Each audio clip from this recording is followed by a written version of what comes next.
Pada kesempatan kali ini, kita akan membahas tentang perkembangan teknologi yaitu komputer. Pernahkah kalian menyadari kalau teknologi saat ini berkembang dengan sangat pesat? Banyak aktivitas manusia yang terbantu dengan kemajuan teknologi ini. Salah satunya adalah kehadiran komputer. Saya akan menjelaskan tentang perkembangan komputer. Proses perkembangan komputer tidak serta-merta secanggih saat ini, karena memang mengalami proses. Komputer sekarang memang telah jauh berbeda dengan komputer terdahulu, mulai dari segi bentuk, kinerja, hingga komponen yang dipakai. Berikut ini akan saya sampaikan sejarah perkembangan komputer dari generasi ke generasi. Sejarah komputer generasi pertama menggunakan tabung vakum pada tahun 1946 sampai 1959. Tahun 1946 merupakan tahun diciptakan komputer generasi pertama dengan menggunakan tabung vakum sebagai komponen dasar pembuatan. Tabung yang digunakan sebagai komponen dasar ini memang dikenal tidak efisien di berbagai aspek, dikarenakan cepat sekali panas ketika dipakai. Selain itu, komponen ini membutuhkan daya listrik yang sangat besar dalam pengoperasiannya. Electronic Numerical Integrator and Computer atau disingkat ENIAC merupakan salah satu contoh komputer generasi pertama. Komputer generasi pertama diciptakan oleh J. Presper Eckert dan John Mauchly di University of Pennsylvania. Mereka berdua membangun ENIAC dengan menggunakan 18.000 tabung vakum dengan ukuran 1.800 kaki dan mempunyai berat yang mencapai sekitar 30 ton. Sejarah komputer generasi pertama ini menjadi digital elektronik yang dipakai untuk kebutuhan paling umum. Program ENIAC ini sudah dirancang pada tahun 1942, namun baru dimulai di tahun 1943 dan selesai pada tahun 1946. Bentuk program ENIAC memiliki ukuran yang sangat besar, bahkan pada peletakan program ini membutuhkan ruang seluas 500 meter persegi. ENIAC juga menggunakan 75.000 relay dan saklar, 18.000 tabung, 70.000 resistor, dan 10.000 kapasitor. Saat memulai pengoperasian, ENIAC membutuhkan daya listrik yang sangat besar, yaitu sekitar 140 kW. Dana yang dibutuhkan untuk membuat perangkat tersebut mencapai $1 juta. Ciri-ciri komputer generasi pertama: memiliki hardware yang jauh lebih besar serta membutuhkan ruang yang luas.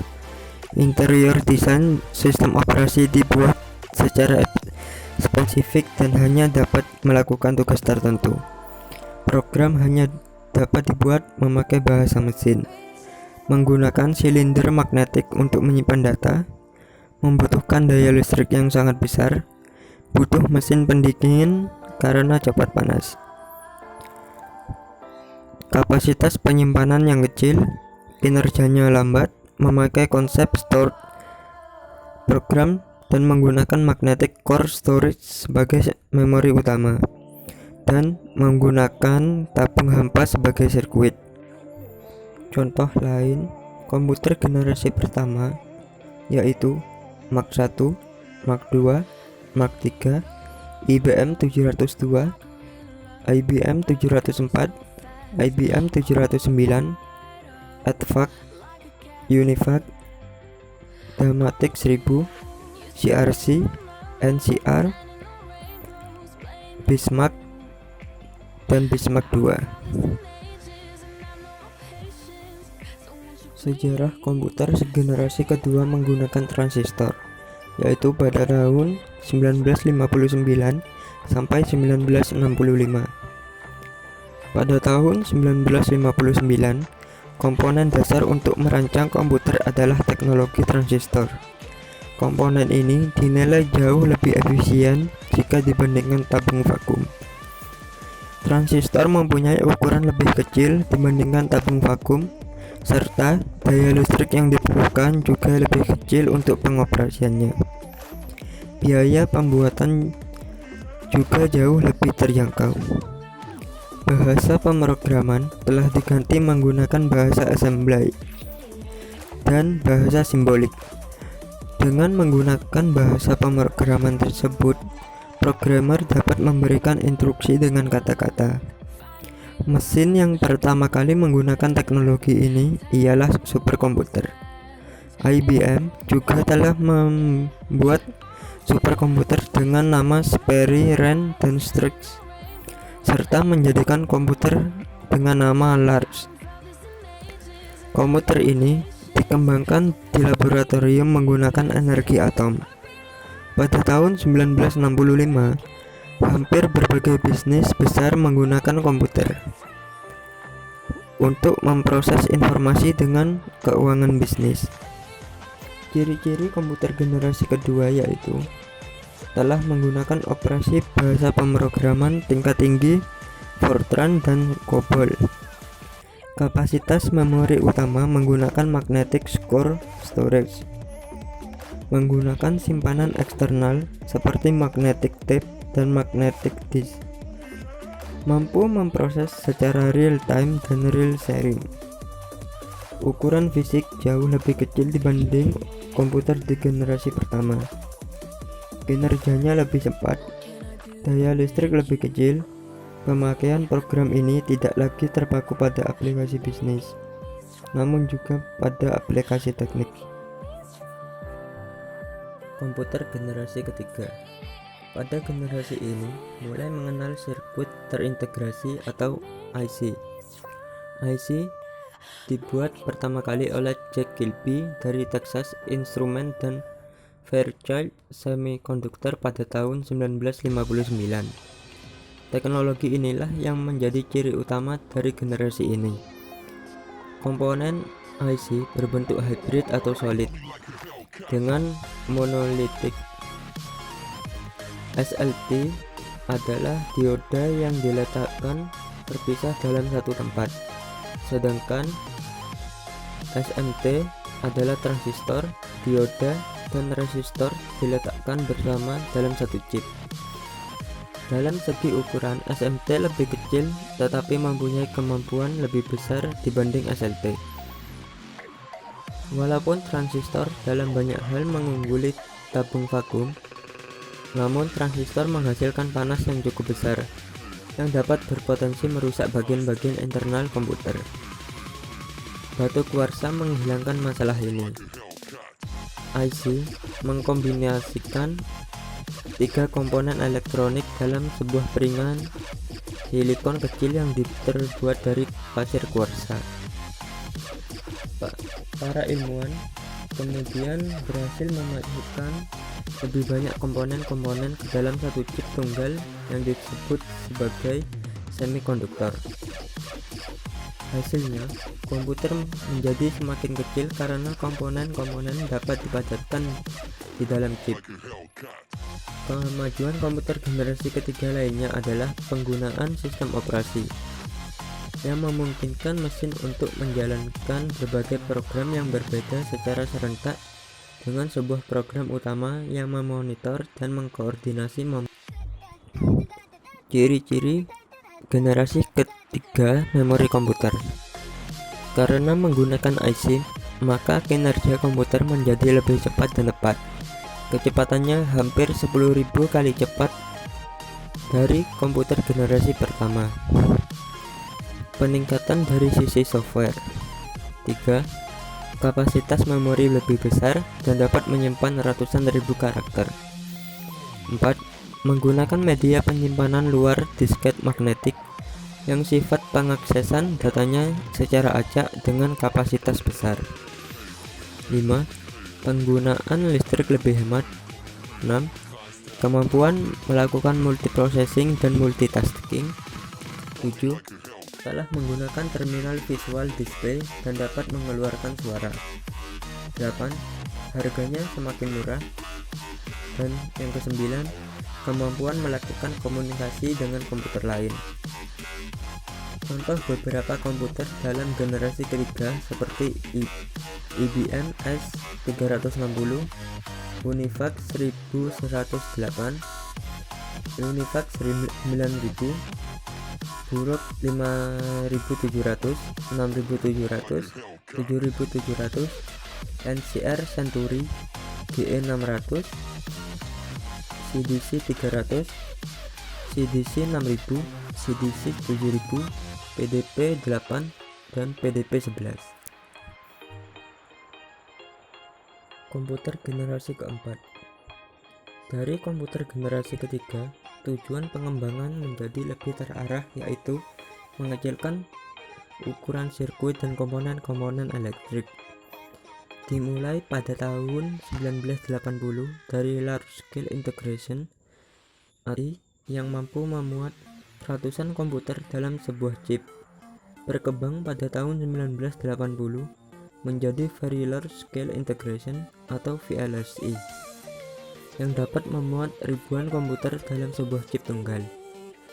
Ultra Large Scale Integration meningkatkan jumlah tersebut menjadi jutaan. Dengan teknologi ini mendorong turunnya harga dan ukuran komputer. Hal tersebut juga meningkatkan daya kerja, efisiensi, dan keterandalan komputer.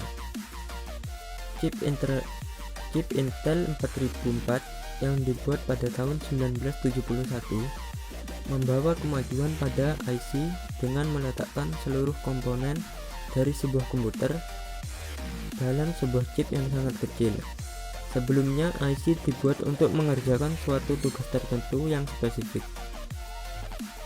Sekarang, sebuah mikroprosesor dapat diproduksi dan kemudian diprogram untuk memenuhi seluruh kebutuhan yang diinginkan.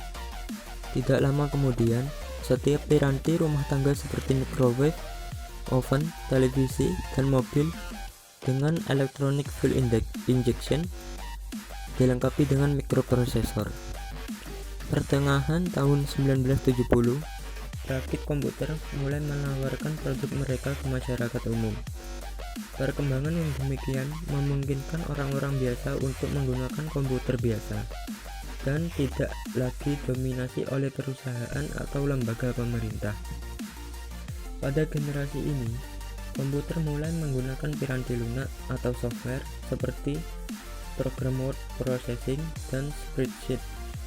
Bahkan pada tahun 1980, komputer sudah dapat diprogram untuk video game seperti Atari 2600. Pada tahun 1981, IBM memperkenalkan penggunaan personal komputer atau PC untuk penggunaan di rumah, kantor, dan sekolah. Jumlah PC yang digunakan melonjak dari 2 juta unit pada tahun 1981 menjadi 5,5 juta unit pada tahun 1982. 10 tahun kemudian, 65 juta PC digunakan. Komputer melanjutkan evolusinya menuju ukuran yang lebih kecil dari komputer yang berada di atas meja atau yang dikenal juga dengan sebagai desktop komputer. Bahkan sekarang komputer menjadi komputer yang dapat dimasukkan ke dalam tas atau bahkan komputer yang dapat digenggam atau palmtop.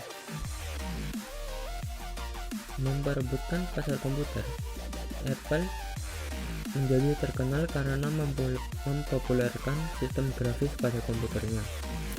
Sementara saingannya masih menggunakan komputer berbasis teks. Apple juga mempopulerkan penggunaan piranti mouse. Pada masa sekarang, kita mengenal perjalanan IBM kompatibel dengan pemakaian CPU. IBM PC 486, Pentium 2, Pentium 3, Pentium 4, juga kita kenal AMD K6, Athlon, dan sebagainya. Ini semua termasuk dalam komputer generasi keempat.